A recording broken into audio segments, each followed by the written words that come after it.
ओम श्री परमात्मने नमः। वेद हो, पुराण हो, उपनिषद हो या गीता हो, इन सब का नाम सुनते ही हम हमारे मन मस्तिष्क के द्वार बंद कर लेते हैं।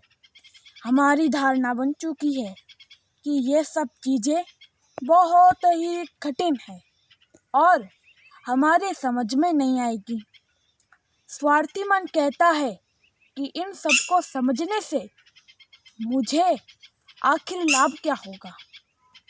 यह सब सोचकर हम हमारे मन मस्तिष्क के द्वार बंद कर लेते हैं, जबकि हमारे जीवन की ऐसी कोई समस्या नहीं है जिसका समाधान गीता मैंने बताया हो। हमारे जीवन के हर भ्रम का समाधान गीता में है, हर धर्म संकट का समाधान गीता में है, हमारे जीवन की हर हताशा निराशा का समाधान गीता में है।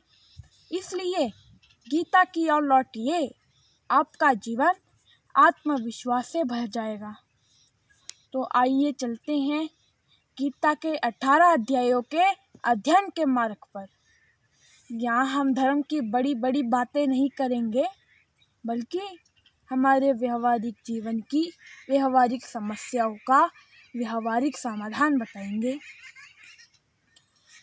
यहाँ आप बस खुद को अर्जुन समझ लीजिए, क्योंकि अर्जुन भी इस वक्त व्यवहारिक समस्याओं से घिरा हुआ है।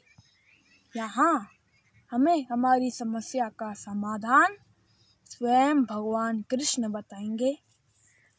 गीता में कुल 18 अध्याय हैं और पहला अध्याय है अर्जुन विषाद योग। इस अध्याय की शुरुआत होती है धृतराष्ट्र से। धृतराष्ट्र यह जानना चाहता है कि युद्ध में क्या चल रहा है। इसके बाद दोनों सेनाओं का वर्णन होगा और अंत में अर्जुन का विषाद, उसका दुख, उसकी समस्या, उसका धर्म संकट। अर्जुन विषाद योग अध्याय का प्रथम श्लोक है। धर्म क्षेत्रे कुरुक्षेत्रे समवेतायुयुत्सव मामका पांडवश्चैव किमकुर्वत संजय। धृतराष्ट्र बोले, हे संजय, धर्म भूमि कुरुक्षेत्र में एकत्रित युद्ध की इच्छा वाले मेरे और पांडु के पुत्रों ने क्या किया। महाभारत का युद्ध प्रारंभ होने वाला था।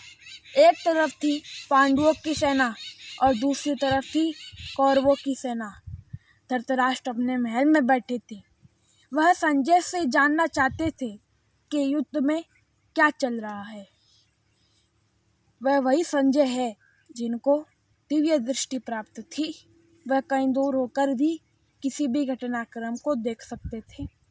इसलिए उन्होंने संजय को अपने पास बुलाया और कहा, हे संजय, युद्ध भूमि में मेरे और पांडु के पुत्रों ने क्या किया।